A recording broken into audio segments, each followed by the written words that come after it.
Assalamualaikum warahmatullahi wabarakatuh. Perkenalkan, nama saya Muhammad Ridwan Farizi dengan NPM 22412032 dari kelas akuntansi 22A. Pada video ini saya akan menjelaskan materi tentang manajemen pemasaran. Manajemen pemasaran atau marketing manajemen merupakan analisis perencanaan, implementasi, dan pengendalian atas program-program yang didesain untuk menciptakan, membangun, dan menjaga pertukaran yang menguntungkan dengan pembeli sasaran untuk mencapai tujuan-tujuan organisasional atau tujuan-tujuan perusahaan.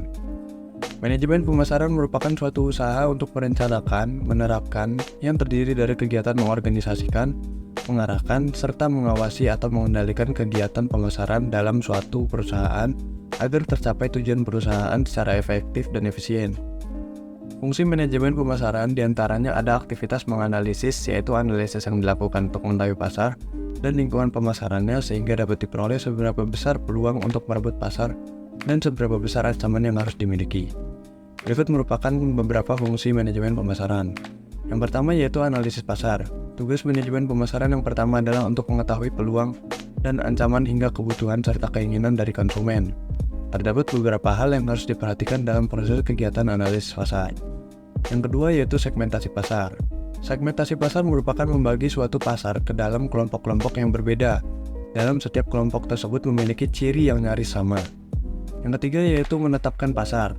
Menetapkan pasar artinya memberi nilai keaktifan setiap bagian, lalu memilih salah satu dari bagian pasar atau lebih kepada dilayani. Yang keempat yaitu penempatan pasar. Perusahaan baru harus mampu melakukan identifikasi posisi rival sebelum menentukan tempat untuk menjalani usahanya. Selanjutnya, apa tujuan manajemen pemasaran? Yang pertama yaitu menciptakan permintaan.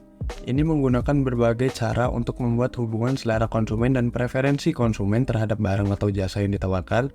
Tujuannya untuk memenuhi kebutuhan dari konsumen tersebut. Yang kedua yaitu tingkatkan keuntungan.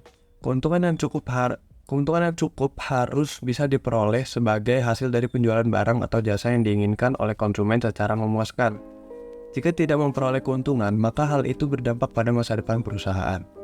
Yang ketiga yaitu ciptakan pelanggan baru. Konsumen merupakan dasar sebuah bisnis suatu perusahaan. Dari konsumen muncul pendapatan yang berdampak pada masa depan perusahaan tersebut.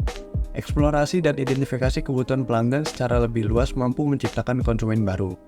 Yang keempat yaitu memuaskan pelanggan. Konsumen yang puas tak berarti hanya terhadap barang atau jasa sesuai kebutuhan. Kepuasan tersebut bisa membuat mereka merekomendasikan produk yang baru saja mereka dibeli kepada orang lain atau masyarakat luas.